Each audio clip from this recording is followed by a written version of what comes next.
Bismillahirrahmanirrahim. Mari kita melanjutkan pembacaan kitab I'anatul Thalibin.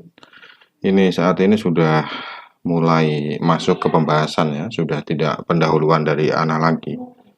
Dan pembahasan pertama seperti kitab-kitab hasiah yang lain adalah membahas bismillah. Bismillahirrahmanirrahim. Waha ana asra'u fil maksudi bi'aunil malikil ma'bud faqulu wabillahi taufiqu li ahsani thoriq. Dan saat ini sudah selesai aku memulai membahas isi dari kitab ini dengan pertolongan Zat yang Maha Raja dan Zat yang disembah. Oleh karena itu aku mengatakan hanya dengan Allah segala pertolongan untuk menempuh jalan yang terbaik. Qauluhu Bismillahirrahmanirrahim. Ini pertama yang dibahas bismillah ya. Qad afradaha bitta'lifi man la yuhsa minal ulama. Jadi banyak sekali ulama yang membuat karangan khusus, membuat kitab khusus yang menjelaskan tentang bismillah ya. Jadi dalam satu kitab itu yang dibahas hanya bismillah saja. Wa abda fiha wa abda man la yustaqsa minan nubala. Dan juga di dalam kitab-kitab pembahasan itu juga telah dijelaskan dengan tuntas ya. Dijelaskan dengan sangat rinci, sangat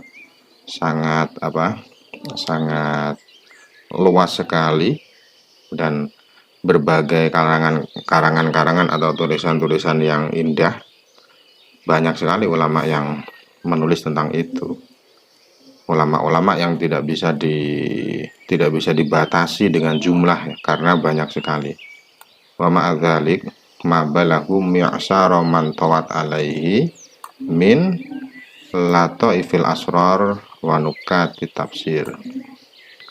Walaupun sudah banyak sekali karangan-karangan atau tulisan-tulisan tentang bismillah, akan tetapi semua itu belum mencapai 1/10 ya, belum mencapai 1/10 dari rahasia-rahasia yang tersimpan di dalamnya, rahasia-rahasia, hikmah-hikmah di dalam kalimat bismillahirrahmanirrahim. Jadi bismillah ini walaupun kalimatnya singkat tapi banyak sekali rahasia-rahasia yang ada di dalamnya, makna yang tidak tertulis ya, makna tersirat yang bisa dipaham dari bismillah. Idla yuhitu bitafsilihi wa jamlihi, ini mungkin mujmalihi mungkin ya, illal latiful khabir. Mengapa semua tulisan itu belum mencapai 1/10 dari rahasia bismillah? Sebab yang tahu tentang makna lengkap dari bismillah ya, baik secara terperinci maupun secara global, itu hanyalah Allah Subhanahu wa taala. Hanyalah Zat yang Maha Lembut, hanyalah Zat yang Maha Mengetahui. Kaifa dzalik? Waqad qala al-Imamu Ali karramallahu wajhah lau tuwiyat li bisadah. Ini ada satu makalah ya. Bagaimana tidak demikian? Sayyidina Ali saja yang merupakan salah satu sahabat terbaik, beliau pernah mengucapkan satu kalimat yang berbunyi lautu wiyatli bisadah lakultu fil ba'i min bismillahirrahmanirrahim wikru sab'ina ba'ira. Sayyidina Ali mengatakan bahwa andai kata aku digelarkan satu buku atau satu apapun itu media tulis, lalu aku tuliskan makna tentang huruf ba di bismillahirrahmanirrahim, maka tulisanku itu akan dimuat oleh 70 unta. Jadi seberat muatan yang dimuat oleh 70 unta. Maksudnya saking banyaknya arti yang ditulis Sayyidina Ali arti ba di huruf Bismillahirrahmanirrahim, saking banyaknya tulisan itu hingga membutuhkan 70 unta untuk mengangkutnya. Itu hanya huruf ba saja. Wa fi riwayatin anhu law syi'tu la auqartu lakum samanina ba'iron min makna Bismillahirrahmanirrahim. Dalam satu riwayat yang lain, ucapan Sayyidina Ali itu berbunyi, andai kata aku mau, niscaya akan aku muatkan, akan ku bebankan untuk kalian 80 unta yang mengangkut makna dari tulisan Bismillahirrahmanirrahim. Jadi kalau riwayat pertama dari 70, kalau ini 80 ya.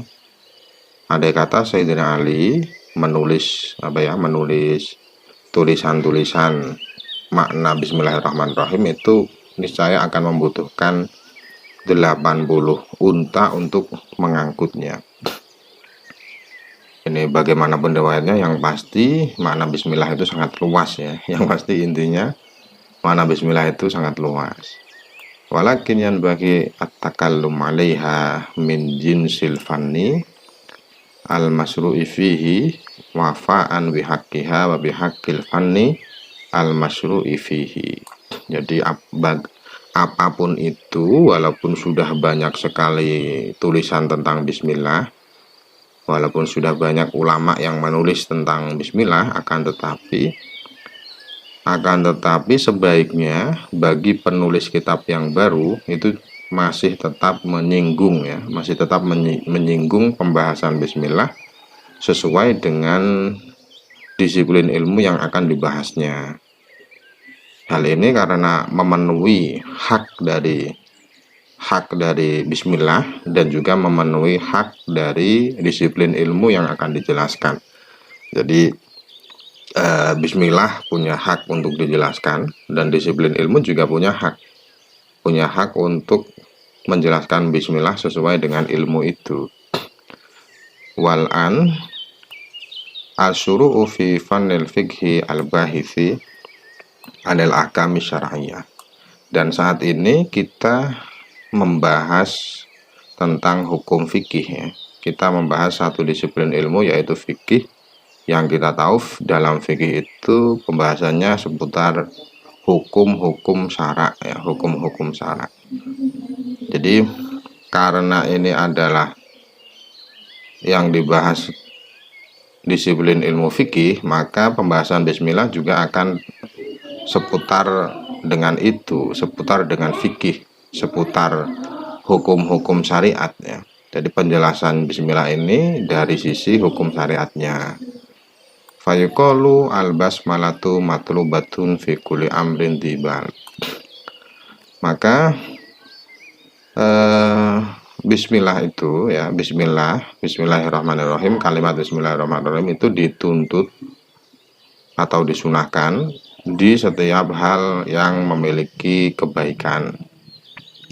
Ay halin yuhtamu bihi syara'an. Makna dari bal adalah sifat yang oleh syariat dianggap penting, sifat yang dianggap penting oleh syariat.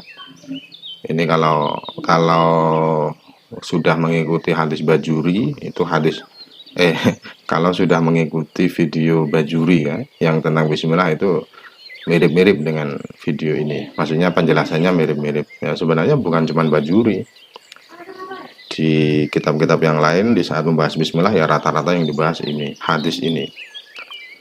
Bihaitsu la yakunu muharraman lidatih wala makruhan kadzalik wala min safasifil umur.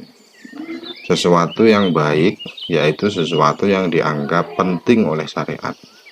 Sesuatu yang dianggap penting oleh syariat itu ukurannya adalah sesuatu yang tidak haram dan sesuatu yang tidak makruh, dan juga sesuatu yang tidak termasuk urusan-urusan yang remeh, urusan-urusan yang tidak penting ya, yang remeh.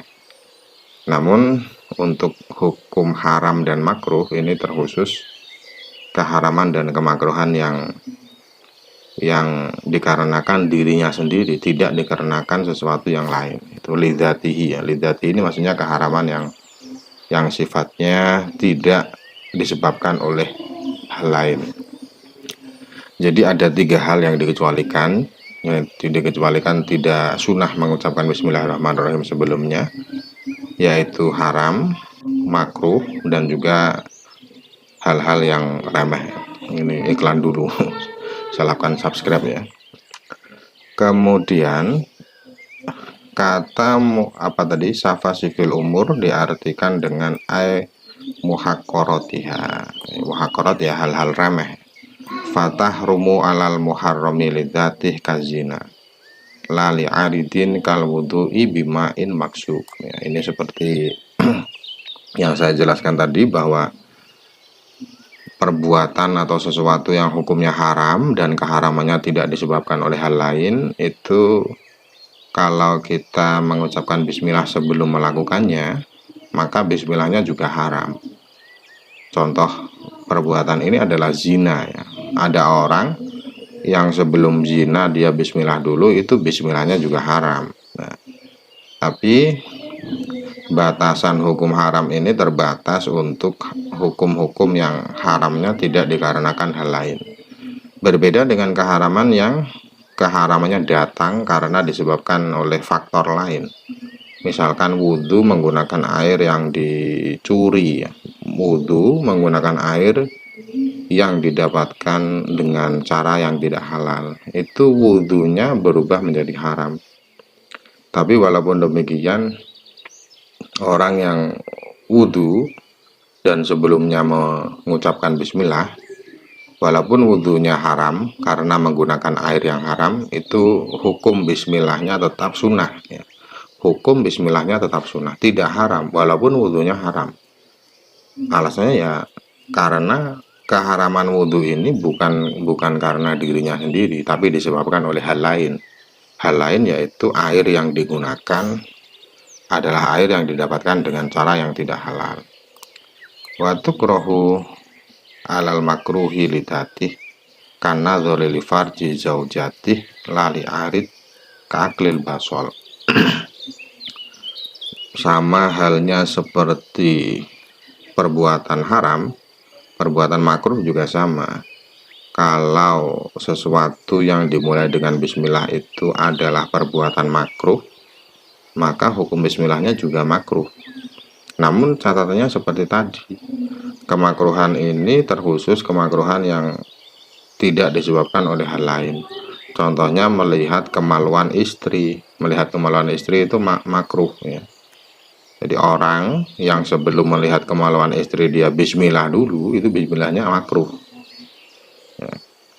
Namun apabila kemakruhan itu datangnya karena ada faktor lain, ada hal lain, contohnya seperti makan bawang merah, itu bismillahnya tetap sunnah. Jadi makan bawang merah itu hukumnya makruh ya. Namun kemakruhannya tidak dikarenakan dirinya sendiri ya. Makan bawang merah itu kan yang dihukumi kan makannya ya. Hukum makan itu kan tidak makruh ya. Hukum makan itu tidak makruh sebenarnya. Hukum makan itu ya mubah. Sebenarnya mubah. Bisa berubah menjadi hukum bisa memiliki hukum yang lain ya tergantung niat yang diniatkan. Jadi hukum makan itu sebenarnya mubah, tapi kalau yang dimakan adalah bawang merah, ini hukum makannya berubah menjadi makruh. Mengapa makruh ya? Karena bisa mengganggu orang lain dengan bau mulut ya. Jadi bawang merah itu bisa menyebabkan bau mulut yang kurang sedap ya, sehingga orang yang mengkonsumsinya itu dia hukumnya makruh. Jadi mengucapkan bismillahirrahmanirrahim sebelum makan bawang merah itu hukumnya tetap sunnah. Mengapa tetap sunnah? Karena walaupun makan bawang merah hukumnya makruh, namun kemakruhan itu tidak datang dari dirinya sendiri, melainkan datang karena ada faktor yang lain, yaitu objek yang dimakan adalah bawang merah. Nah, itu dulu video kali ini. Semoga bermanfaat dan mohon maaf bila terdapat kesalahan. Wallahu a'lam bishawab.